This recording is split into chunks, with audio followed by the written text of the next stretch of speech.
meyakinkan para misalnya penuntut, demonstran gitu kan ada banyak tuntutan yang kita dengar ya 17+8. Nah itu secara bertahap misalnya bagaimana itu bisa direspon. Tentu ada yang lari ke DPR, ada lari ke TNI dan lari ke yang lain ya, tuntutan itu maksudnya diarahkan gitu. Bahkan saking kuatnya itu dikhawatirkan beberapa teman-teman aktivis masyarakat sipil itu kan bisa mengarah ke otoritarian. Ya walaupun saya lihat banyak elit kita itu sudah berusaha untuk beradaptasi dengan demokrasi ya. Ketika di periode kedua terakhir lebih banyak jumlahnya dibandingkan apa yang dispendingkan Pak SBY. Ya artinya kan kontekstual gitu loh, situasi di mana masyarakat juga harus kebutuhannya ini atau situasinya harus direspon gitu loh. Ya negara kita sebagai unitary state itu kondisi saat ini bukan disintegrasi dalam arti wilayah Mas. Disintegrasi yang berbasis pada segregasi sosial, segregasi ekonomi yang kemudian tidak terkelola dengan baik.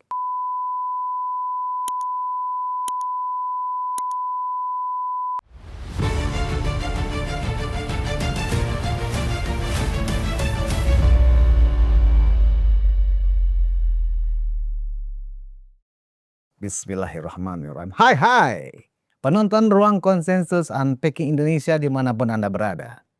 Assalamualaikum warahmatullahi wabarakatuh. Salam. Saya Budi Smaluf Piliang, anak Sulu Mulyono, bukan ternak onta dari gurun Sahara. Nah, kemarin saya sudah berdiskusi dengan banyak kelompok ya, dari aktivis, dari praktisi hukum ya kan. Nah sekarang saya akan berdiskusi dengan seorang guru besar dari Universitas Gadjah Mada dari Yogyakarta. Masih ingin berdiskusi tentang gerakan massa, gerakan rakyat ya, yang berujung ditunggangi oleh pihak-pihak tertentu yang akhirnya tujuan dan target dari unjuk rasa yang dilakukan oleh massa rakyat tidak tercapai. Meski demikian kita melihat ada reaksi dan respon yang serius dari pemerintah meskipun gerakan ini ditunggangi. Sudah hadir bersama saya Profesor Dr. Nyarwi Ahmad. Apa kabar Prof? Sehat Mas Budius. Dari jauh ini. Ya beginilah kita harus kalau diminta datang ya datang karena kan katanya kan ya sharing gagasan siapa tahu bermanfaat kan gitu. Tetap Gadjah Mada oke ya Prof ya? Oh kita dari dulu, meskipun sudah nyerempet-nyerempet ya kan, dilumuri oleh alumninya sendiri. ya kan kalau jadi guru itu harus sabar. Oh gitu ya? Jadi leader juga kata Pak Prabowo harus siap dicaci maki kan Siap begitu. dicaci maki. Iya. Gitu. Walaupun melakukan hal yang baik bisa jadi dipahami negatif. Itu ada biasalah dalam hidup kita kan gitu. Baik. Prof Nyarwi. Kita sih menyambut baik respon dari Presiden Prabowo ya. Hari ini kita dengar Presiden sudah memanggil beberapa pejabat tinggi dari Pak Wiranto, Pak Hendro gitu ya. Untuk mungkin entah diminta pendapat atau mendiskusikan temuan-temuan ya aparat di lapangan tentang siapa dalang ini. Dalang dari gerakan rakyat ditunggangi oleh pihak-pihak tertentu yang bertujuan kekuasaan. Nah, dalam komunikasi politik yang menjadi konsentrasi atau kepakaran Prof Nyarwi, apa yang membuat gerakan rakyat ini menjadi tidak maksimal kemudian ditunggangi oleh para pihak ini, Prof? Ya, yang pertama biasanya kan semua gerakan rakyat itu tumbuhnya dari bawah dan kemudian banyak isu dan opini yang berkembang dan kadang-kala terfragmentasi walaupun bisa jadi tuntutannya itu ada kemiripan. Nah, tetapi kan kepemimpinan gerakan rakyat itu kan seringkali apalagi yang sekarang ya itu tidak menonjol. Nah, makanya banyak celah-celah ya yang kemudian banyak kepentingan yang masuk. Nah, dalam konteks ini kan kemarin gitu kita menyaksikan ya bagaimana yang aspirasi-aspirasi itu yang awalnya misalnya kritik terhadap DPR tiba-tiba meledak ya ketika ada korban almarhum Afan itu dan kemudian muncul kemarahan itu. Nah, ledakan kemarahan ini yang menjadi pintu masuk saya kira bagi pihak-pihak siapapun itu kita kan belum tahu ya karena banyak spekulasi gitu yang kemudian potensial memanfaatkan ini. Jadi dan ini kan kemudian seringkali ya Mas Budius sejalan dengan gesekan-gesekan yang sering kita dengar ya di kalangan elit ya. Bayangkan kalau ini di sini sebenarnya sangat penting bagi Pak Prabowo ya kepemimpinannya ya kearifannya dalam mengelola situasi ini dalam memutuskan tindakan-tindakan yang mampu mengatasi karena yang dihadapi dua hal. yang satu fluktuasi gerakan rakyat, yang kedua dinamika persaingan maupun bahkan kompetisi ya antar elit gitu ya. Bisa elit yang kemudian pengen ya cari muka ke Pak Prabowo atau Mhm. bahkan elit yang bisa juga, pengen mungkin menjadikan basis politik Pak Prabowo ini lemah gitu ya, Mhm mhm. atau bahkan Pak Prabowo lost control terhadap situasi. Nah ini yang saya kira, ketegasan pemilihan Pak Prabowo itu menjadi kuncinya. Mhm. Karena begini, Pak Prabowo sering bilang ya, bangsa ini bangsa besar, sumber dayanya besar sekali gitu ya, potensi masyarakatnya luar biasa, keragaman fondasi budayanya macam-macam yang luar biasa dan founding father kita kan memberikan fondasi Bhinneka Tunggal Ika, fondasi Pancasila ya. Saya kira sebagai negara bangsa kita itu cukup kokoh. Mhm. Nah, tetapi di tengah dinamika yang saat ini terjadi ya, kemudian banyak tuntutan-tuntutan baik ke DPR, ke pemerintah dan seterusnya. Ya, yang itu menjadi makin ramai ya, Mhm. apalagi misalnya, berbagai kegiatan ekspresi masyarakat yang ditunggangi, yang kemudian muncul apa, pembakaran misalnya, ya Penjarahan. gedung-gedung, penjarahan yang sebenarnya seperti itu. Yang ini yang kalau itu tidak dikelola dengan baik, tidak ada sikap tegas dari Pak Prabowo, ini merusak ya. Pertama merusak, kredibilitas Pak Prabowo sendiri loh, sebagai pemimpin, orang kan bertanya loh, "Kenapa Pak Prabowo tidak bisa mengelola ini?" Kan Mhm gitu. mhm. Kenapa seakan-akan kecolongan, masa presiden kecolongan kan Mhm gitu. mhm. Tentu orang bertanya apakah aparat, di bawahnya nggak bekerja untuk mensupport itu gitu ya. Yang kedua reputasi juga tentang Indonesia gitu loh. Di mata Bayangkan internasional. iya dong, kan banyak media asing yang kemudian Mhm. sudah banyak meliput loh, dan kemudian bertanya-tanya, "Ada apa dengan Indonesia?" Gitu ya. Mhm. Kemarin-kemarin didengar sebagai negara demokrasi, kemarin-kemarin didengar negara yang aman, damai gitu ya. Tiba-tiba kok banyak pembakaran, kerusuhan dan Mhm. seterusnya. Cobalah Mas Udis lihat ya, banyak, TV-TV internasional kalau kita lihat, saya kan sering ya menyimak banyak TV internasional ya. Kok apa, gambar yang muncul itu kok kayak Timur Tengah gitu ya. Mhm. Kita kan kemarin-kemarin lihat ada Gaza, kita lihat juga ada yang lain gitu ya. Mhm. Karena apa? Begitu masuk pembakaran yang muncul, masuk kemudian apa namanya, aparat yang kemudian bentrok dengan massa misalnya. Ini kan sama seperti perang kota, ya, padahal di situ konteksnya adalah demonstrasi yang pengen mengekspresikan pendapat gitu loh. Tapi image yang muncul seakan-akan Indonesia dalam kepungan perang kota. Apakah Indonesia tidak lagi punya presiden kan Mhm gitu? Apakah mhm. Indonesia tidak lagi apa namanya, bisa dikelola dengan baik gitu ya? Di tengah berbagai kelusuan ekonomi, investasi juga yang, banyak juga yang kita dengar ya. Kemarin kan punya dampak yang luar biasa loh Mas Udis. Iya, Pertama ya kalau paling nyata ya, korban ya. ada 10 orang meninggal. Itu dari masyarakat. Iya. Ya belum dari yang lain, aparat, belum dari yang, mungkin yang tidak terlibat tapi ada di situ, Mhm. ya pasti banyak ya korban jiwa, korban yang kedua adalah korban, apa istilahnya, kerugian fisik. Ya, kemarin saya sempat lihat ya bagaimana PU berusaha menghitung kebutuhannya untuk bangun gedung-gedung itu, Mhm. di kurang lebih 19 provinsi ya. Mhm. Bahkan taksiran PU sementara kemarin saya lihat di berita itu, sekitar 800, 900 miliar, hampir 1 triliun. 1 triliun. Itu kerusakan gedung loh ya, belum yang lain. Mhm. Artinya secara material pun kerugian kita cukup besar loh itu Mhm. ya. Belum kemudian reputasi, Mhm. ya sebagai negara yang demokrasi, negara Asia yang punya potensi ekonomi, investor itu masih yakin nggak kira-kira? Mhm mhm. Kemarin-kemarin aja betapa susahnya gitu ya meyakinkan dan menarik investor ke Indonesia, dalam situasi ini kira-kira bagaimana? Akan tambah sulit Akan mestinya. makin sulit kan Mhm. gitu. Nah itu dibuktikan apa? Harga saham kita itu kan Sempat anjlok. anjlok luar Mhm. biasa gitu loh. Rupiah juga sempat merosot. Rupiah sempat merosot, artinya kerugian itu nyata gitu loh. Mhm. Nah, tentu tentu saya kira ya masyarakat itu membutuhkan gitu ya, respon dari seorang presiden. Presiden saya kira ya sudah lumayan lah apa yang dilakukan Pak Prabowo ya. Misalnya dengan segera merespon ya, datang ke tempat, almarhum, keluarganya Afan gitu ya. Terus kemudian setelah itu melakukan berbagai pertemuan, mendengarkan ya, mengundang ormas, pimpinan dan Mhm seterusnya, mhm. bahkan tokoh-tokoh yang senior gitu ya. Kemudian menyampaikan statement ke publik gitu ya, tentang apa saja yang dilakukan pemerintah, dan kemudian perintah juga secara tidak langsung kepada aparat, misalnya apa saja ketentuannya, misalnya tindak tegas yang terakhir ya. Kemudian bahkan berani mengatakan ada indikasi ini sudah mengarah terorisme, ini sudah mengarah makar, walaupun di situ perdebatan, yang terorisme yang kayak apa, yang makar kayak apa, itu soal lain ya. Mhm. Kemudian juga ada tindakan-tindakan, tapi paling tidak itu sebagai langkah nyata bahwa leadership presiden itu masih ada gitu loh. Bayangkan kalau di tengah situasi ini nggak ada leadership presiden, ya oke lah bisa kita perdebatkan soal bagaimana misalnya proses penanganan, demonstran yang lebih demokratis, yang lebih apa, baik gitu ya, tidak mentersangkakan dalam tanda petik secara sembarangan ya, menganggap, seorang aktivis ya gitu atau demonstran yang baik itu dianggap seperti teroris kan tidak. Mmm. Ya tentu ada kriteria-kriteria. Ya semua pihak tentu, saya kira wajiblah mana ada orang-orang yang bisa di atas hukum. Bahkan presiden pun juga harus sesuai dengan, regulasi kan tindakannya kan nggak bisa juga melampaui undang-undang kan gitu. Nah saya kira di sini kepemimpinan Presiden, Prabowo itu sangat-sangat perlu dibuktikan gitu ya. Sejauh mana misalnya mampu mengelola situasi ini bahkan meyakinkan, tidak hanya membuat damai itu ya, meyakinkan para misalnya penuntut, demonstran gitu kan ada banyak tuntutan yang kita dengar ya 17+8.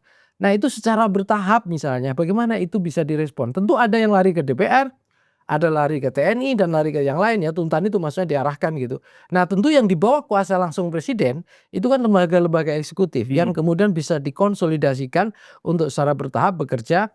Paling tidak bahwa ya demonstrasi ini, ekspresi ini itu betul-betul didengar dan betul-betul direspon gitu loh. Kan masih banyak yang kalau kita dengar di medsos ya, seakan-akan presiden tidak peduli, seakan-akan tidak mau mendengar dan seterusnya. Ya kalau tidak peduli, tidak mendengar kan nggak ada respon Mhm sebenarnya. mhm. Tapi faktanya dari awal kan ada itu yang kita lihat ya, respon secara bertahap oleh, presiden di sana dan para stafnya di situ, saya Baik. kira.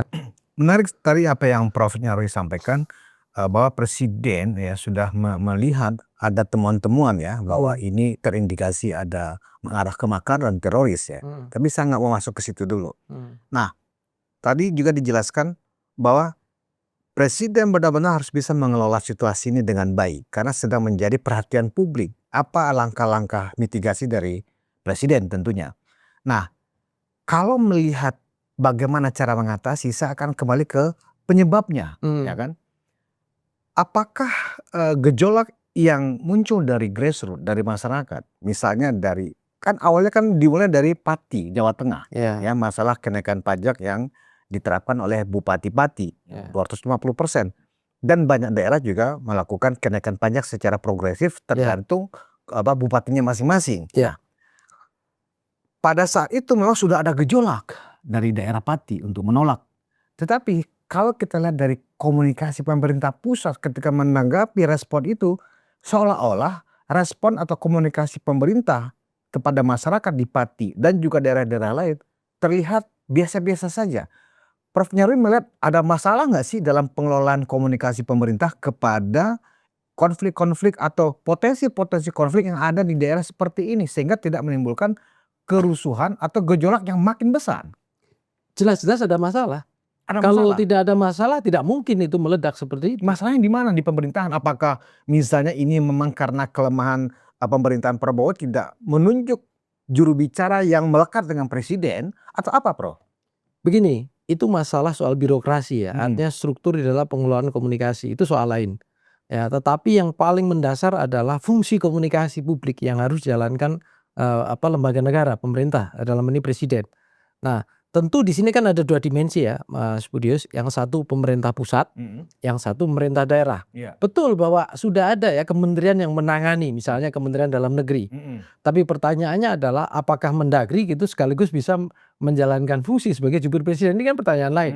Padahal Mmm. sudah ada lembaga kan gitu. Nah saya juga tidak tahu teman-teman yang di kantor komunikasi presiden sejauh mana otoritas itu diberikan gitu ya dalam menangani real time ya Mhm. isu-isu yang berkembang di masyarakat, bukan topikal atau bukan berdasarkan event. Karena kalau kita lihat kan seringkali berdasarkan event atau Mhm. topikal. Misalnya, publik bertanya, "Presiden kok gini bagaimana?" Baru dijawab. Bukan mengantisipasi dan merespon ya, Mhm. menganalisis sendiri secara independen gitu. Nah kalau saya misalnya begini, itu perlu, model ya katakanlah pemberian kewenangan ya, otoritas gitu, baik dalam menganalisis bahkan sampai kemudian mengelola pesan-pesan komunikasi yang secara terintegrasi. Ya, baik di KL lembaga negara Mhm. maupun antara pemerintah pusat dengan daerah. Apalagi kalau kasus Pati ini, kan bupatinya juga satu partai kan, dengan Pak Prabowo kan Mhm. sama-sama Mhm. Gerindra gitu Mhm. loh. Nah tentu saya kira pasti ada lah indikasi-indikasi yang bisa didengar oleh pemerintah pusat ya melalui Mhm. berbagai instrumennya, bahwa daerah ini mendekati zona merah loh. Mhm. Kenapa? Oh ada masyarakat dinamikanya seperti ini, elitnya di sana komunikasinya kualitasnya tidak baik, misalnya Mhm. begitu. Mhm. Mhm. Nah berarti kan ada rekomendasi gitu loh. Ya di Indonesia ini kan instrumen negara sebenarnya cukup mampu. ya dari berbagai lembaga gitu loh. Kalau kita bicara intelijen ada BINDA juga kan gitu yang menganalisis setiap saat gitu loh dan bisa memberikan report gitu ya. Di Kemendagri saya kira juga sama ada banyak jaringan di situ. Nah, maksud saya pengelolaan ini kan bisa diantisipasi dari awal ya dengan apa? Pertama komunikasi itu kan sederhana Mas Budius. Ada informasi yang datang input gitu ya. Kemudian dari input kita bisa Diolah. memetakan masalah. Masalah kita olah analisis bisa kita klasterisasi permasalahan. Kemudian kita carikan strateginya kayak apa, ya kan? Strateginya udah ketemu, bagaimana itu di-deliver, dikelola, dieksekusi, dijalankan oleh siapa, kan gitu kan kira-kira targetnya apa, ada KPI-nya. Misalnya bahwa oh ini zona merah, oke, berarti apa? Masalahnya di mana? Oh ternyata tuntutan masyarakat seperti diabaikan, atau tuntutan masyarakat sebenarnya tidak diproses dengan mekanisme yang baik. Misalnya contoh kasus Pati, itu kan salah satunya misalnya ada klaim. Bupati ngeklaim kan katanya ini sudah dikomunikasikan dengan kepala desa gitu ya, dan ini katanya juga sudah didukung oleh DPRD misalnya begitu ya kita dengar. Tapi kan yang muncul sebaliknya DPRD merasa kok kita ditinggal kan gitu. Kepala daerah beberapa kami juga nggak diajak ngobrol tuh misalnya ada yang ngomong gitu. Nah ini kan berarti ada problem dalam proses komunikasinya kan gitu. Belum karakter personal. Kritik yang muncul kasus kayak Pati dan juga kepada DPR itu seharusnya kan dipicu oleh itu. Karakter komunikasi, statement komunikasinya yang dianggap melukai masyarakat. Bahkan di Pati itu agak terkesan menantang. Ya bilang saya tidak takut.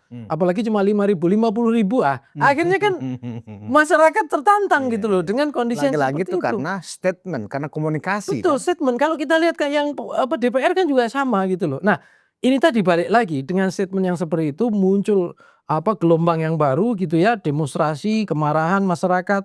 Nah, di sini pihak-pihak yang menumpang lagi ini ya, kemudian masuk kan.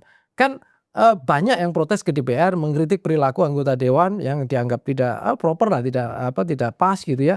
Dengan ada tunjangan ya wajar itu kritik kan itu bisa disampaikan juga secara institusional, secara konstitusional juga. Tapi kan apa? Kok tiba-tiba ada orang yang menjarah gitu ya, rumah-rumah anggota DPR, tokoh-tokoh. Nah ini siapa kan gitu. Ya kita sebenarnya bisa cek sih, apakah yang menjarah itu ke demo apa enggak kemarin di DPR. Kan gitu misalnya contoh pertanyaan sederhana. Ya, kalau misalnya begitu ada kritik terhadap tokoh publik yang itu sah juga oleh undang-undang kita mengekspresikan kebebasan opini publik. Tapi kemudian ditindaklanjuti ada pihak lain yang kemudian melakukan persekusi, penjarahan. Yang tadi kata Pak Prabowo bahkan mengarah ke institusi dilakukan pembakaran gedung sebenarnya ada indikasi makar atau ini atau terorisme bahkan. Nah ini yang kemudian tidak baik buat reputasi kita sebagai bangsa gitu loh. Ya kan peristiwa ini kan juga menjadi peristiwa sejarah Mas Budi, sejarah bangsa kita gitu loh. Ya masa ini era kemerdekaan kita masih lekat dengan budaya amok, budaya marah dan bakar-bakar ya. Kalau yang kita hadapi kolonial sih Kayaknya budaya amuk di setiap daerah punya punya bakat itu deh kayaknya di seluruh Indonesia. iya, tapi pelan-pelan kan harus kita kelola itu. Kalau kita pengen jadi bangsa modern, Kuncinya kan demokrasi, adalah faktor kemiskinan, Prof. Nyarwi. ya bisa. Artinya kan pemerintah memang juga saya harus setuju dengan kawan-kawan mengatakan harus concern ya. Betul ya, katakanlah merespon tuntutan-tuntutan masyarakat. Kan banyak tuntutannya misalnya contohnya lapangan kerja, contohnya kemudahan berusaha, pajak misalnya dan lain-lain yang juga meringankan dan lain-lain. Banyaklah tuntutan kalau kita lihat di 17+8 itu. Yang itu juga harus secara gradual atau bertahap juga harus direspon dan tunjukkan misalnya apa yang dilakukan oleh pemerintah, upaya-upaya. Pak Prabowo kan sering bilang, ya kita selalu bekerja, cobalah kami dikasih waktu. Ini kan baru 8 bulan kira-kira gitu ya. Tapi kan ini saya kira kan capaian-capaian Pak Prabowo sebenarnya bisa minta kan menterinya ini sudah sampai mana kan gitu. Minta dijelaskan pada publik atau sebaliknya kalaulah tidak bisa dijelaskan seperti itu ada juru bicara yang kemudian mengupdate gitu loh. Ya masa begini Mas Budius, kita ini udah lebih maju ya daripada Orde Baru dari sisi demokrasi apapun. Ya, tapi kalau kita ingat di masa Orde Baru gitu ya, misalnya ketika Menteri Penerangan zaman itu Pak Harmoko itu berani tiap pagi atau kita dengar di radio harga bawang, harga cabai, ya kan? Dan itu real menyentuh masyarakat. Kalau harga cabai, bawang dan seterusnya naik, otomatis kan, gitu loh. Walaupun sekarang itu juga mungkin agak sulit karena demokrasi ya, nggak bisa mengontrol sepenuhnya. Tapi paling enggak gitu ya, masyarakat tuh mendapatkan ketenangan, ya kan? Ketika misalnya katakanlah, soal ya katakanlah lapangan pekerjaan misalnya begitu ya, ya upaya pemerintah bagaimana misalnya, nah itu kan bisa dijelaskan juga ya. Oke kadang ada juga kritik misalnya soal Astacita dan seterusnya, ya saya kira saja dimensinya juga banyak gitu ya. Apa yang kemudian bisa bermanfaat ke masyarakat bisa dijelaskan juga. Tapi intinya gini, leadership presiden itu harus kelihatan. Arah dari leadership presiden gitu ya, di dalam mengelola keresahan-keresahan masyarakat, termasuk hal-hal yang mungkin ya, di saat ini belum sepenuhnya terartikulasikan, tapi bisa meledak, muncul akumulasinya itu di beberapa bulan ke depan, itu juga harus segera diantisipasi. Mungkin. Dan ini kan kalau sekelas presiden di semua negara demokrasi yang seperti kelas Indonesia, itu kan punya instrumen Mas. Kita itu bukan negara kayak Timur Tengah loh Mas, yang birokrasinya amburadul. Ya, yang instrumen lembaga negara kalah sama, berbagai aktor-aktor non negara, struktur kita itu kuat sebenarnya. Bahkan saking kuatnya itu dikhawatirkan beberapa teman-teman, aktivis, masyarakat sipil, itu kan bisa mengarah ke otoritarian.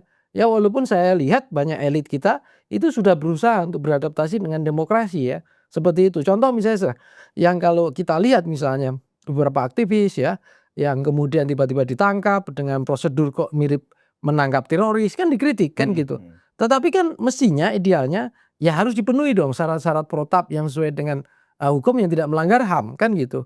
Nah maksud saya kayak gini-gini kan kalau dilakukan dengan baik itu menjaga reputasi pemerintah juga. Jadi jangan sampai gitu loh ya, gara-gara kelalaian atau katakanlah ketidakvisibilitas, ketidaknampakan kepemimpinan seorang presiden gitu, kepercayaan rakyat menurun, bahkan, drastis gitu ya.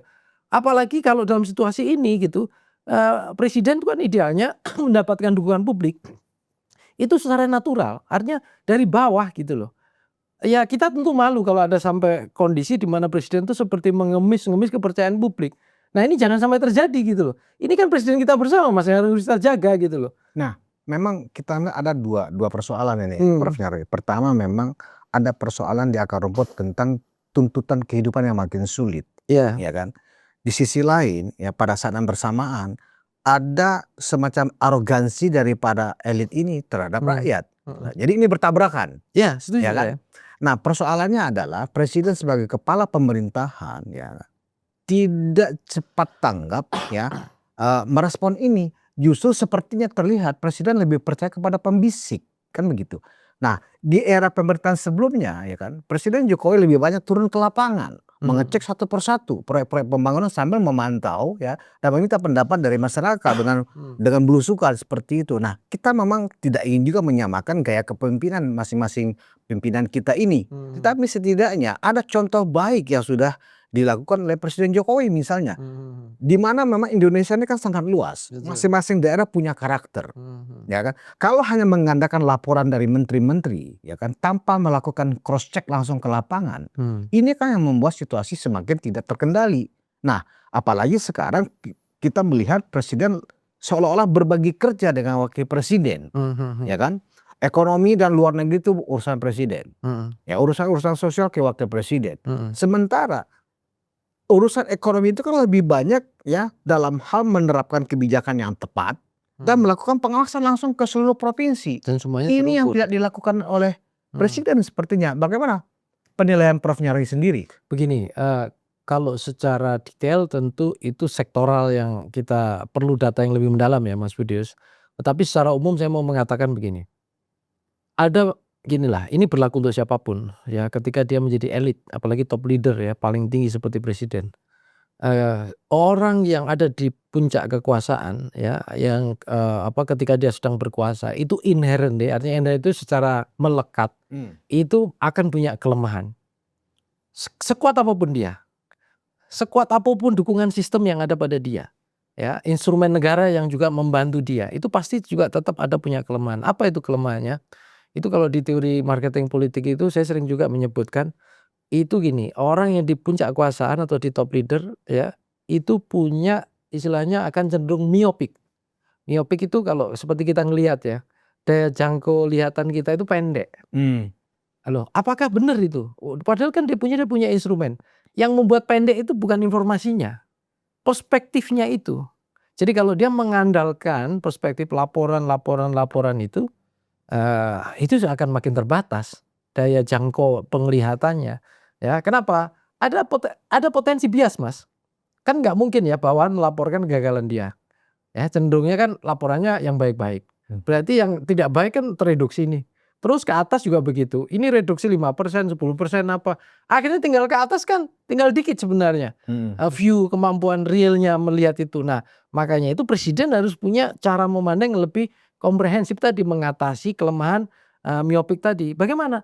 Ya dilihat orang-orang yang di luar kekuasaan instrumen dia itu, yang dia benar-benar independen gitu loh. Bahkan berani mengatakan apa yang ada, berani mengkritik kalau perlu gitu loh. Kepada presiden memberikan input. Bahkan warning itu penting loh, Mas. Misalnya begini, menurut assessment ini oke lah, ini udah bisa terkendali ini. Kan butuh opini pembanding kan? Oh enggak, kita perlu mendengar yang di luar. Yang di luar tiba-tiba mengatakan, ini kalau dalam situasinya berbeda menurut saya Pak Presiden, misalnya begitu. Kita punya analisis misalnya dalam 5-6 bulan ada sesuatu yang tidak kita inginkan, maka ini harus segera direspon. Nah, misalnya begitu contohnya. Nah, ini kan walaupun mungkin itu diketawain, "Kamu itu gimana sih? Gubernur ini mengatakan ini mengatakan ini, kok kamu tiba-tiba punya pendapat aneh?" Kan tinggal dicek juga, diuji juga validitasnya gitu loh. Ini yang kemudian perspektif masukan dari berbagai sektor ini yang menurut saya presiden, perlu pertimbangkan. Jangan hanya sekedar melalui instrumen birokrasi, laporan dari para ini, enggak cukup saya kira. Dan di situ informasi saja, akumulasi itu enggak yang cukup, Mas.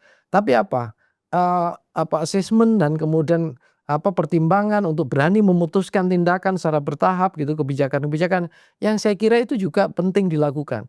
Dan ini tentu dibarengi dengan manajemen opini publik. Oleh ya dalam konteks ini ya juru bicara kepresidenan tentunya atau pihak-pihak yang ditunjuk oleh presiden dipercaya gitu loh. Sehingga reputasi pemerintah itu terjaga, tim kerjanya terjaga gitu ya. Nah, tentu presiden juga punya KPI kan, keberanian misalnya, siapa saja yang bekerja dengan benar, tentu tetap disupport. Tapi kalau ada misalnya pembantunya yang dianggap tidak maksimal, tidak bisa mencapai target, ya publik kan selalu bertanya kan, bukan berharap ini harus ada reshuffle tidak. Tapi kan sebenarnya kinerja para pembantu Pak Presiden ini sudah sampai mana sih? Mana yang dianggap paling berhasil, mana yang kurang berhasil kan gitu.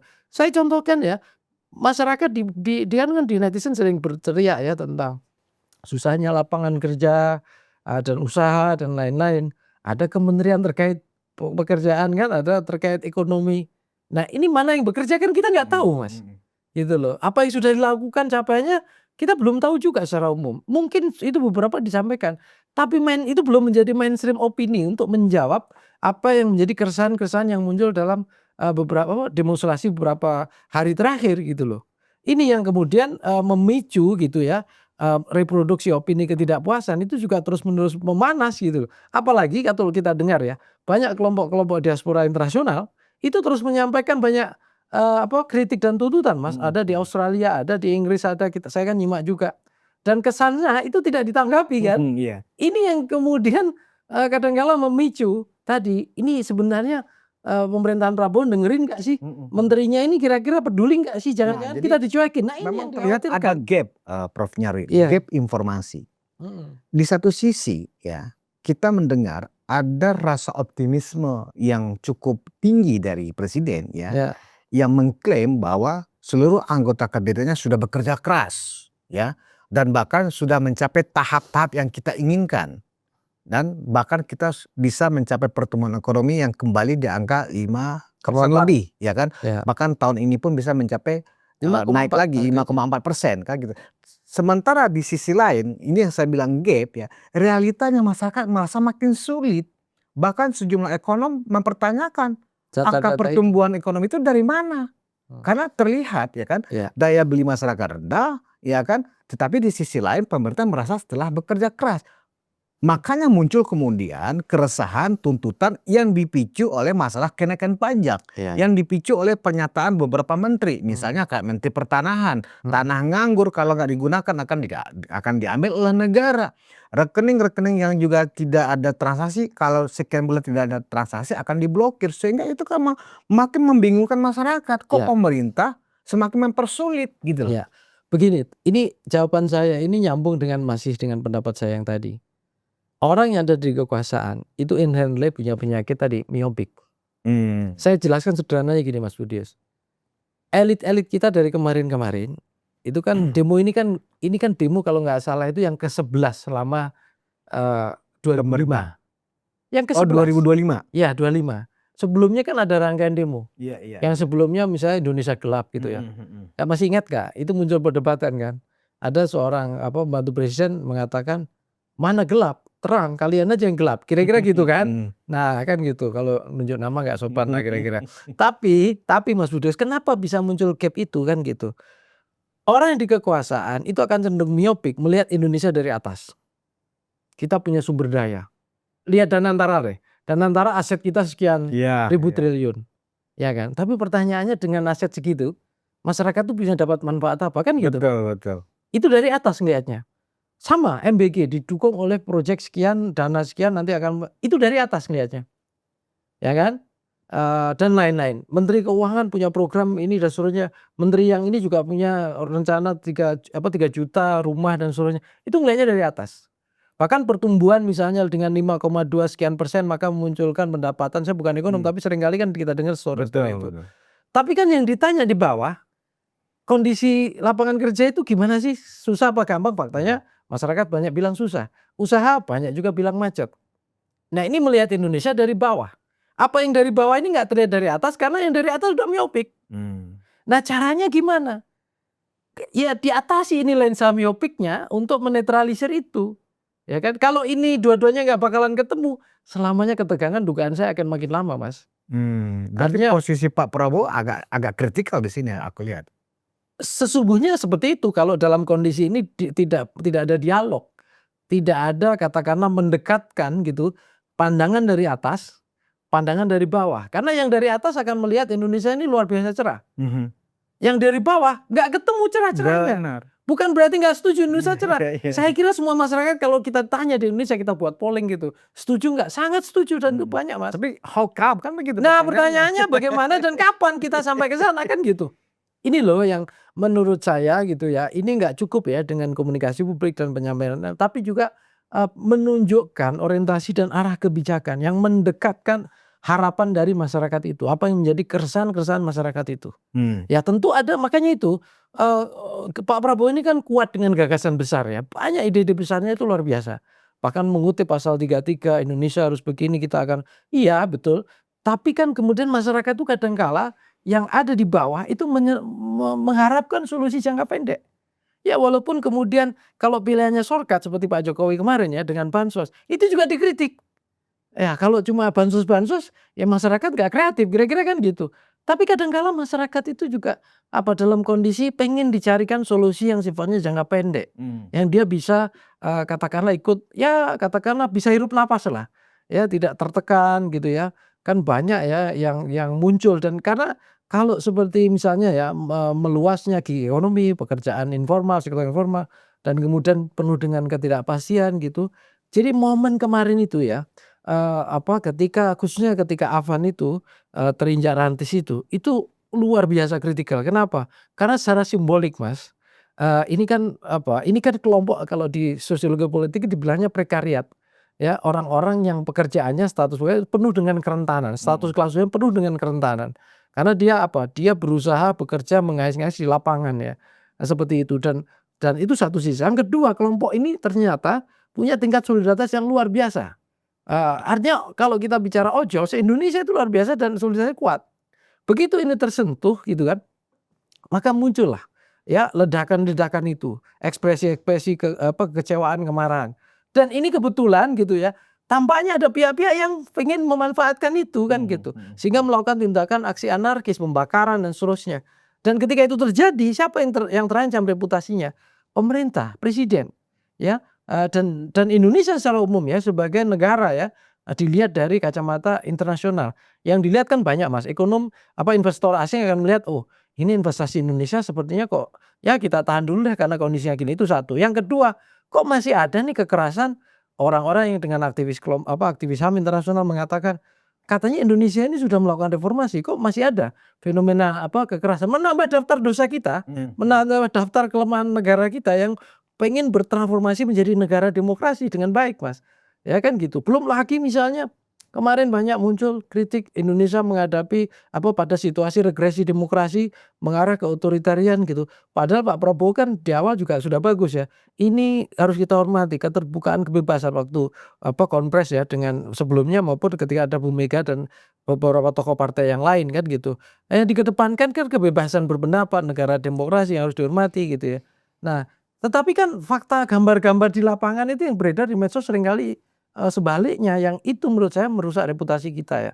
Belum gitu ya, pihak-pihak yang kadang-kala suka bermain mereproduksi gambar-gambar, video yang itu fake ya, yang kemudian dipakai untuk menghasut, mobilisasi ya.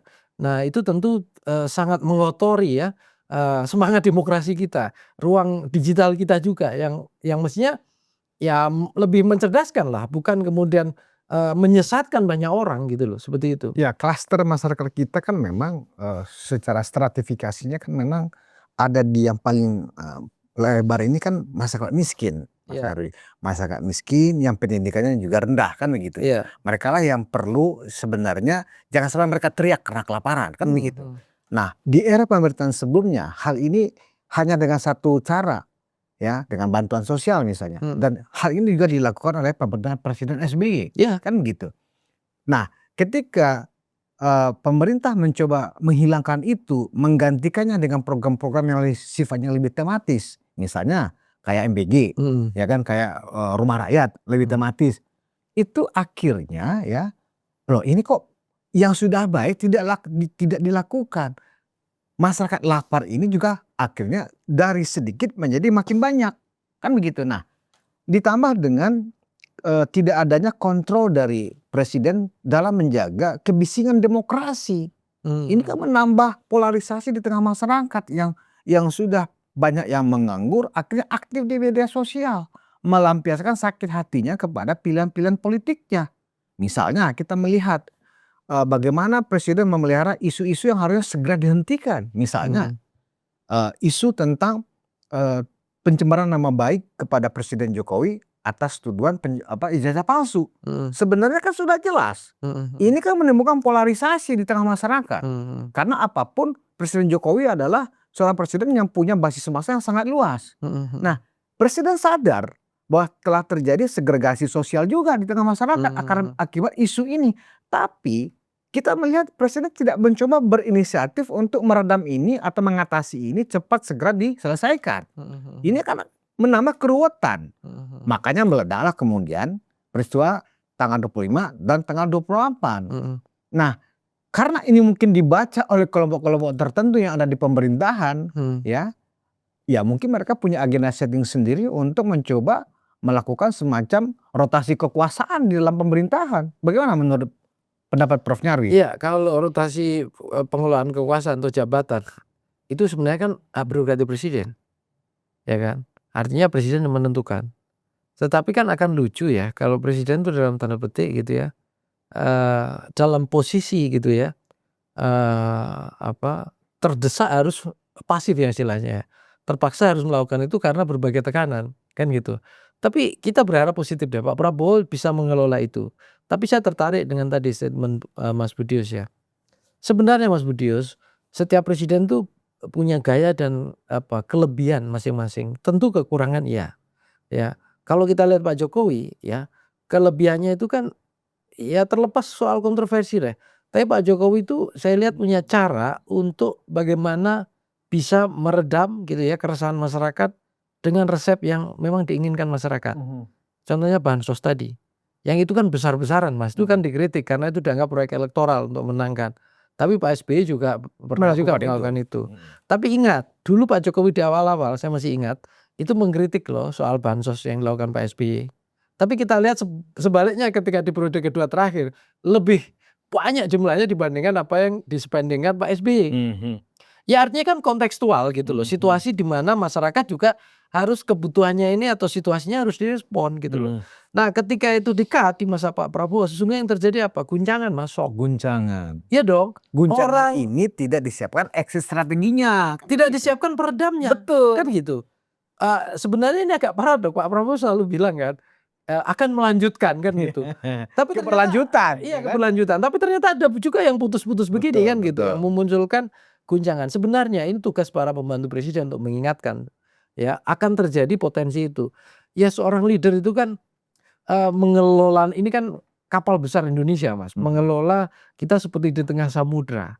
Tentu, harus diingatkan kan cara mengelola kekuasaan. Kalau misalnya terjadi perubahan yang cepat dan luar biasa, yang terjadi kan shock, Mas, penumpang shock gitu ya, padahal badai di kanan kiri masih tinggi, kan gitu. Ini tentu tidak menguntungkan kan gitu. Nah, saya kira gitu ya, di sini butuh ya semacam kebijakan-kebijakan ya yang katakanlah bukan hanya sekedar ya memenuhi janji-janji presiden, kan presiden punya ya Astacita dan seterusnya itu, tetapi juga yang sifatnya akomodatif dan adaptif ya dalam merespon konstituen masyarakat. Saya kira Pak Prabowo sangat idealis sebenarnya membaca negara ini dan pengen menegakkan negara ini.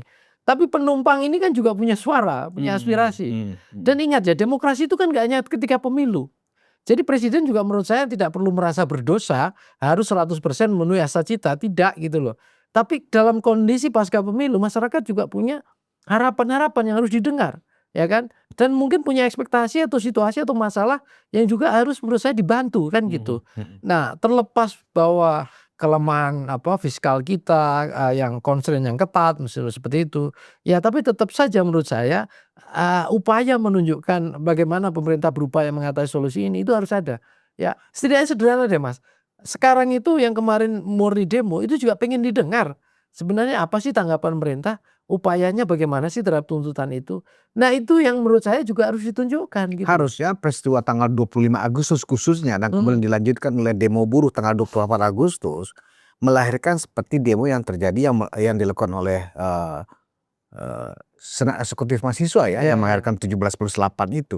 Harusnya kan berakhir dengan tuntutan-tuntutan yang sifatnya sangat kontekstual dan substansi kan begitu. Iya. Nah, ternyata ya kan karena sudah ditunggangi ya kan, PR baru pun muncul.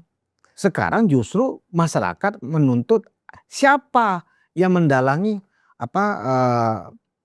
tunggangan-tunggangan yang kemudian berakibat membakar dan merusak hasil-hasil pembangunan. Ya, begini, ya itu wajar, Mas. Kenapa? Karena masyarakat terkejut, Mas. Secara umum ya. Ini dengan konteks situasi yang berbeda, ya, tuntutannya itu kan sebenarnya sederhana. Ini kondisi ekonomi menurun, masyarakat butuh bernafas lah, hal yang bisa membantu kehidupan mereka. Kan sesederhana itu. Nggak sampai turunkan pemerintah rezim, turunkan ini, usut korupsi dan seterusnya. Itu kan terjadi masa 98. Tetapi dengan tuntutan yang tidak seeskalatif itu, fenomena di lapangan, pembakaran dan seterusnya itu mirip 98. Mirip. Dengan logika itu maka muncul kemudian logika-logika berpikir konspiratif tadi. Ini pasti ada yang nunggangi deh, nggak mungkin. Kira-kira masa sekelas demonstran mahasiswa Gen Z punya skill bakar-bakar gitu kan gitu. Dan Mereka ikut demo ke lapangan aja sudah ditemukan keberanian banyak gitu. bom molotov. Nah, apakah mereka itu dididik seperti itu kan enggak? Mungkin baru generasi ya katakanlah mahasiswa nggak punya skill itu secara umum ya.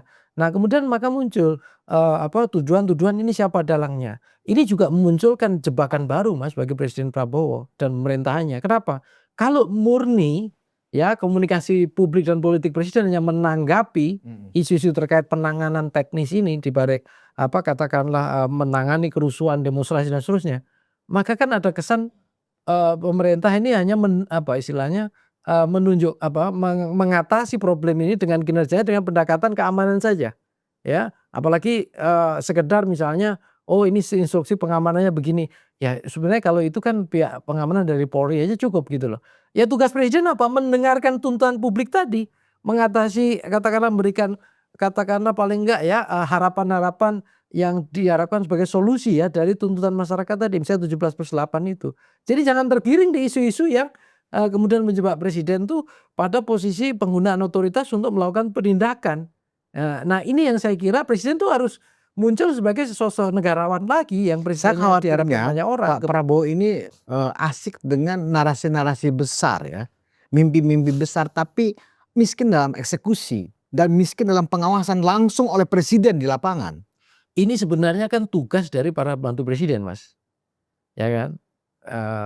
Ya tidak disalahkan loh seorang presiden tuh punya ide besar, malah menurut saya penting gitu ya. Karena apa? Karena dia harus seorang visionary leadership. Iya, tapi kan persoalan eksekusi kan juga persoalan yang tidak kalah penting. Saya setuju, tapi kan itu sebenarnya kan secara birokratis hierarkikal bisa kita cek penugasan gitu loh Mas, di masing-masing. Nah, ini menurut saya tanggung jawab para pembantu presiden, ya, sejauh mana. Nah, tentu presiden ngevaluasi dong, Berarti mana sepertinya saja yang sebenarnya benar-benar jalan di lapangan, mana yang halangannya tidak. ada di pelaksanaan di tingkat menteri. Ya, Apakah Prof. Nyarwi ingin mengatakan sebaiknya presiden segera melakukan evaluasi kepada seluruh anggota kabinetnya? ya menurut saya itu harus dong, Harus, harus dong. tidak menunggu 1 tahun dulu. Ya, ini balik lagi pandangan subjektif presiden ya. Sejauh mana ya apa katakanlah ini kan mengarahnya ke reshuffle ya. Sejauh mana reshuffle itu diperlukan. Tapi kan itu diperlukan itu soal dilakukan bisa nanti-nanti, tapi evaluasi yang katakanlah berupa KPI di mana suatu saat ini memang sudah tidak diandalkan, tidak bisa diandalkan. Saya kira presiden harus melakukan seawal mungkin. Kenapa? Ini terkait tuntutan publik loh. Dan presiden kan juga tidak bisa semena-mena dalam tanda petik ya. Dia perlu punya mekanisme yang lebih fair gitu. Ini contoh saja ya, misalnya ada yang bilang ini lapangan pekerjaan harus nyata dan mulai tercipta. Ya kan kita bisa nanya, dalam sekian bulan ada investasi enggak? Siapa saja bisa menciptakan berapa juta lapangan kerja atau berapa ratus ribu misalnya di daerah mana saja. Nah, itu bisa kita wujudkan enggak gitu ya. Investor ada yang masuk enggak dan seterusnya gitu misalnya begitu. Nah, kalau tidak berarti kan ya gagal dong kan gitu. Ya kan contoh lah ya. Nah, tentu ada hal yang seperti ini yang kemudian bisa dilakukan oleh presiden terhadap pembantunya kan gitu. Karena masyarakat juga pengen lihat. Karena Mas, ini sudah muncul ya, karena kondisi masyarakat itu dalam kondisi prekarius, ketidakmenentuan, muncul pekerjaan kaum prekariat itu secara sosiologis ya, yang status pekerjaannya sangat rentan, tidak menentu ya, kelas sosialnya bisa jatuh tiba-tiba, yang menengah ini jadi kelompok miskin gitu ya. Nah, masyarakat itu kan pengen punya harapan ya, paling enggak ya elit-elit entah di eksekutif, di legislatif, itu punya empati dan simpati. Yang terjadi apa? Yang kayak kemarin jadi sasaran DPR itu kan dianggap tidak punya empati simpati. Ya terekspos tunjangan tinggi. Sementara gaji aja yang bayar sesuai UMR itu banyak juga yang tidak mampu misalnya begitu. Bahkan pekerjaan aja yang ada juga masih jauh dari harapan. Nah, ini kan terjadi kesenjangan dan sentimen anti elit. Nah, bayangkan kalau kemudian elit-elit di lingkaran Pak Prabowo ini melihat Indonesia masih sangat terang gitu, Indonesia masih sangat cerah, Sementara di sementara bawahnya di bawah Indonesia makin gelap, kan gitu. Ini yang bahaya Mas gitu loh. Ini yang harus diantisipasi sedini mungkin. Ya, paling enggak jangan deh memunculkan sentimen anti elit, ini kok elitnya foya-foya, tunjangannya banyak, sering keluar negeri gitu ya, misalnya begitu. Tapi masyarakat aja susah gitu ya. Nah, tentu himbauan-himbauan presiden baik terbuka maupun tertutup ya, termasuk pengen menunjukkan kinerja capaiannya ke masyarakat, ini yang harus dilakukan dan dikelola. Saya tidak tahu ya, tentu dalam struktur pengelolaan kekuasaan itu masing-masing presiden beda-beda. Apakah menteri koordinatornya misalnya yang harus mengambil peran, koordinator bidang ekonomi, koordinator ini ya seperti apa ya, atau mungkin presiden itu sendiri gitu loh, yang kemudian melakukan evaluasi dan ini gitu ya, atau mungkin beberapa pihak yang dipercaya presiden kan gitu. Kalau di zaman dulu kan ada beberapa satgas misalnya, walaupun satgas itu kadang dikritik ya, ini kok membypass semua jalur birokrasi gitu, dan kadang kala orang-orang yang ada dalam struktur satgas itu dianggap punya privilege sehingga bisa memanfaatkan privilege-nya untuk kepentingannya. apakah ini Seperti itu dampak gitu. dari terlalu gemuknya kabinet, Mas? Nah, ini kan juga bagian Span of control kan jadi terlalu lebar. ya tentu kalau bicara struktur yang makin besar, span kontrolnya otomatis makin Iya. lebar dan makin banyak yang diurus Artinya kan gitu. Makin banyak kepalanya juga yang berbeda-beda Terbukti kan pendapat, memang penafsiran gitu. memasuki bulan ke-11 pemerintahan Prabowo ini ya kan, kabinet yang gemuk ya kan, kemudian mengakibatkan kinerjanya secara detail tidak terpantau dengan baik oleh presiden sendiri. Iya, sebenarnya kalau ada jalur mekanisme evaluasi ya, pemantauan, monitoring, kemudian bahkan memastikan semua itu dilakukan sesuai dengan target, sesuai dengan ekspektasi masyarakat tadi misalnya. Itu tidak ada masalah, tapi iya wajar Mas, semakin banyak spend itu, maka semakin susah kan. Nah, ini balik lagi pilihannya ke presiden kan, gitu. Kan di awal banyak orang mengingatkan Pak Prabowo kan. Katanya, katakanlah mau efisiensi, lah kok kabinetnya sangat gemuk kan gitu. Betul. Iya jangan sampai Pak Prabowo ini terjebak dengan paradok-paradoknya gitu loh, ya kan? Bahkan ada isu ada 2 kementerian yang akan bertambah lagi, Kementerian Haji dan Kementerian Buruh gitu loh. Iya makanya Iya itu. kan?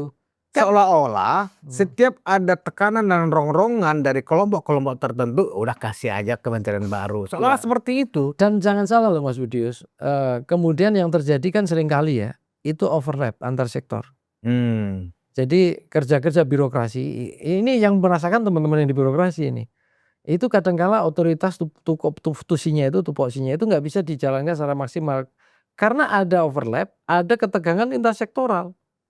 Ya artinya kan ini menambah masalah juga bagi Dan ada juga birokrasi. ketegangan antar elit menyangkut paradigma tentang kekuasaan. Bukan hanya kekuasaan, kepentingan juga di masing-masing elit gitu loh. Semakin kompleks yang ada di kepala Presiden Prabowo sebenarnya. Ya, gini loh, saya khawatir ya dengan kabinet yang gemuk, kemudian berbagai konflik kepentingan, artinya laten ya, bukan kalau kita tanya kan selalu kabinet gimana? Solid.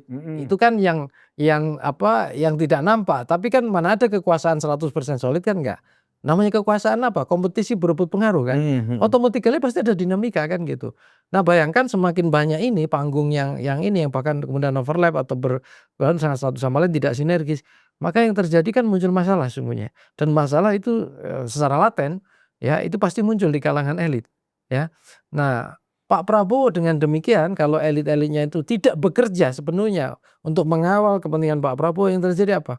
Banyak elit-elit yang menjadi pembantu presiden akan menjadi beban bagi presiden dan menciptakan masalah yang kemudian di masyarakat itu kemudian Pak Prabowo harus menanggung beban tanggung jawab masalah itu. Artinya apa?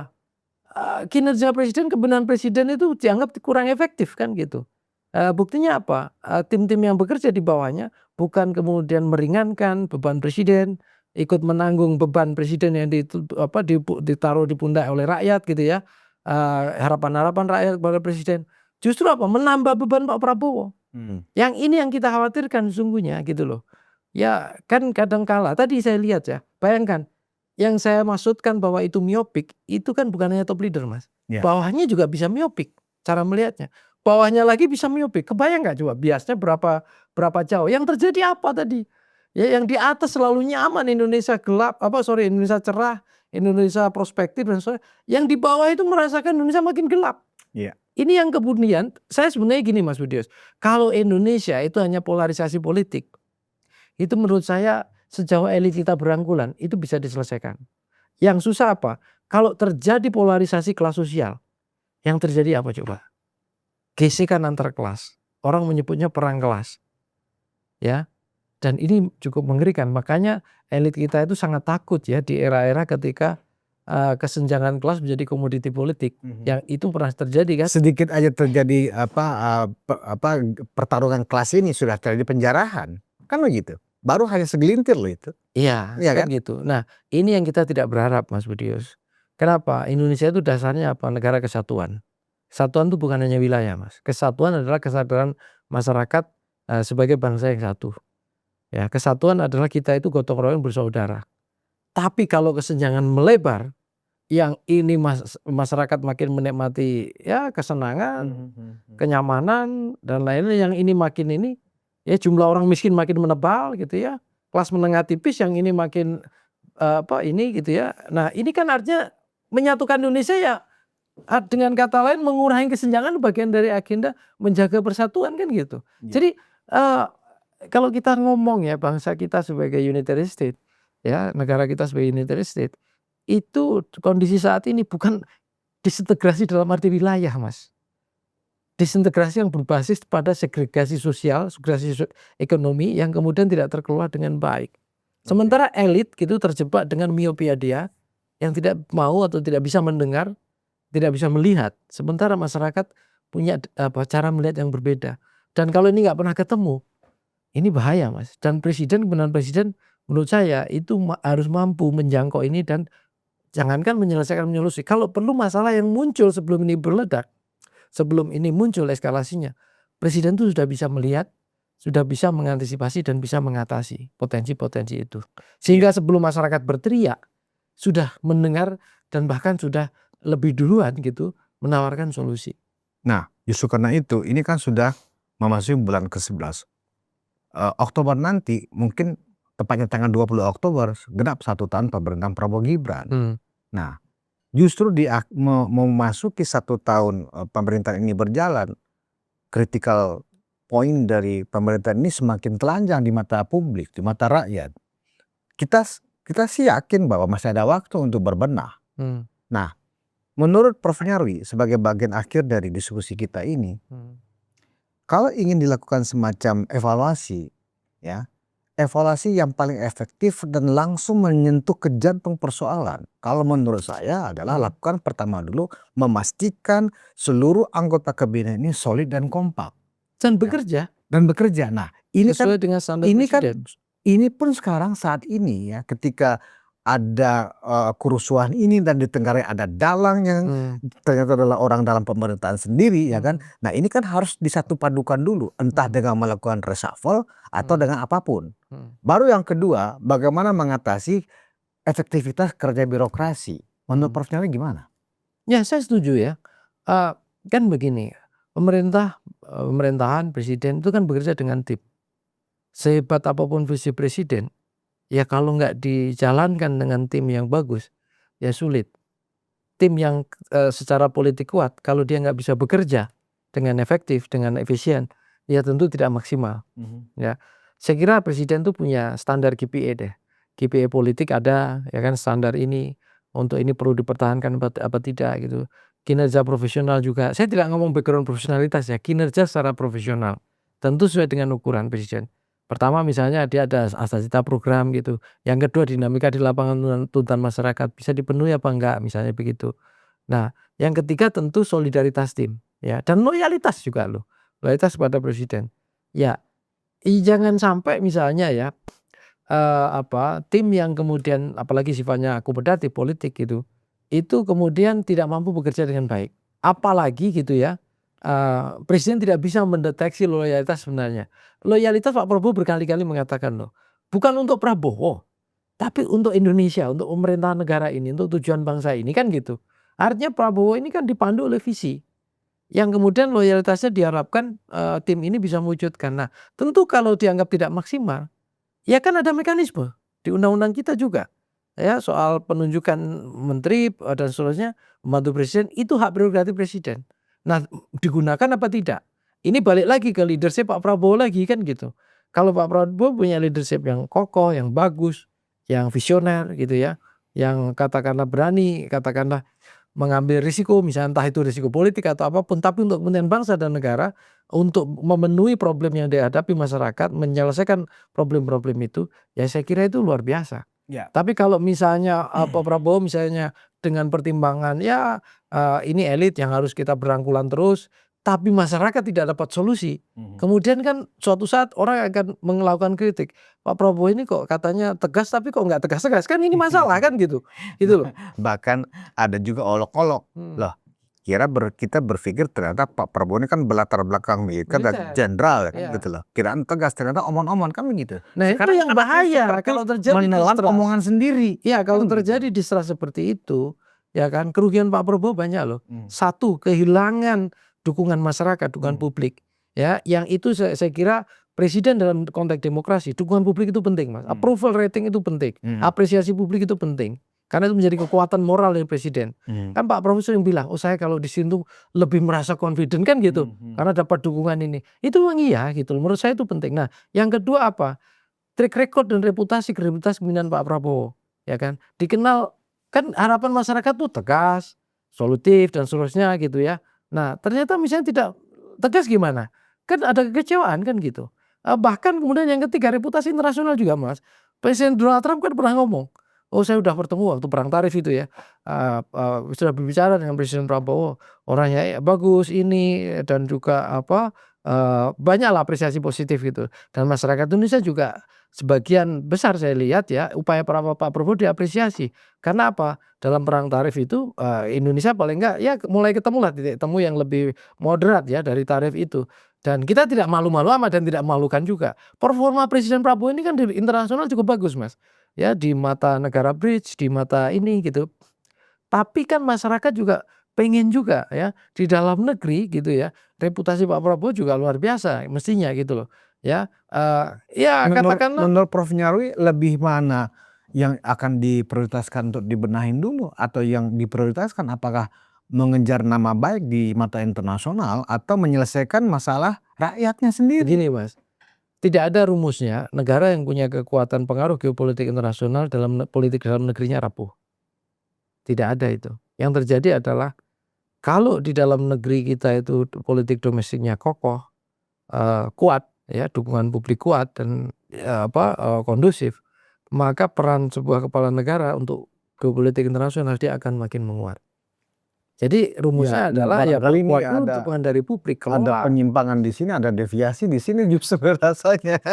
Di mata internasional seorang Presiden Prabowo sebagai pemimpin baru ya kan mungkin bagus. Tetapi setahun ini ya kan kinerja pemerintahan Presiden Prabowo perlu dipertanyakan. Bahkan pada saat lawatan kemarin ke Tiongkok dipertanyakan oleh media internasional, oleh media asing. Presiden meninggalkan negaranya ketika keadaan masih gaduh, kan gitu loh. Artinya apa? Saya kira bukan hanya media asing Mas, bahkan beberapa netizen tuh saya sempat lihat, ini Pak Prabowo kok malah kayak China gitu. Jangan-jangan gara-gara kegagalan atau ketidakberhasilan mengelola domestik, kemudian di luar negeri. bukan cari nama, mitra di internasional mempertanyakan nih, kan gitu. Sejauh mana kesanggupannya mengelola ini. Maksud saya gini lah, balik lagi tadi saya katakan, kalau kondisi politik domestik tidak bisa dikelola dengan baik, maka akan sulit ya, katakanlah memperkuat basis pengaruh politik Indonesia, geopolitik ekonominya dalam konteks internasional. Dua-duanya penting Mas. Kita nggak mungkin mendeklar diri sebagai negara yang naik kelas. Misalnya kita punya target negara secara tingkat keekonomian nomor berapa lah, nomor 5 atau nomor 3 bahkan gitu ya. Tapi di dalam negeri fondasi kita rapuh. Kondisi kelas menengah kita tidak bisa tumbuh dengan baik, tidak punya katakanlah kemampuan fondasi ekonomi ya dan lain-lain yang kuat gitu ya. Nah ini saya kira dua-duanya kita nggak mungkin gitu loh. Dan ingat ya negara-negara yang udah pada fase mencapai seperti itu melewati proses ya memperkuat kondisi ekonomi politik dalam negeri yang sudah luar biasa berdarah-darah. Amerika misalnya itu kan untuk sampai ke sana kan dia mengalami fase pertumbuhan juga yang luar biasa ya. China, Tiongkok juga sama Mas, ya kan? Ya terlepas bahwa sistem demokrasinya berbeda, dia nggak kenal demokrasi, sistem politiknya beda. Saya kira Indonesia kita juga dihadapkan pada situasi yang sama, ya apalagi geopolitik internasional sangat sangat tidak menentu ya. Bayangkan Mas, kalau dalam geopolitik internasional pun tidak menentu, tapi dalam lingkup politik domestik pun masih banyak masalah, itu yang mengkhawatirkan. Kita tidak berharap Mas. Seperti itu dan saya kira kalau kita tanya semua masyarakat Indonesia mayoritas pengen negara kita itu dalam kondisi yang nyaman dan aman untuk tinggal dan berusaha. Saya kira itu. Baik, itu yang menjadi PR yang harus diselesaikan oleh Presiden Prabowo. Terima kasih Profesor Dr. Nyarwi Ahmad, Makasih. dosen Fakultas Ilmu Politik Universitas Gadjah Mada. Padahal itu ruang konsensus terlalu banyak ya hal-hal yang substansial yang sudah disampaikan oleh Prof. Nyarwi. Kembali terpulang kepada Presiden Prabowo, pilihan apa yang akan diprioritaskan terlebih dahulu? Menyelesaikan persoalan-persoalan rakyat dengan langsung melakukan evaluasi kepada anggota kabinetnya, atau tetap melihat bahwa kondisi baik-baik saja dan sekarang ini akibat kerusuhan yang menimbulkan korban jiwa ya dan juga korban kerusakan, publik menunggu apa tindakan Presiden Prabowo ya terhadap orang yang ditengarai sebagai dalang dari kerusuhan atau penumpang gelap. Kami menunggu. Terima kasih atas perhatian Anda. Kita bertemu di episode selanjutnya. Wassalamualaikum warahmatullahi wabarakatuh. Waalaikumsalam.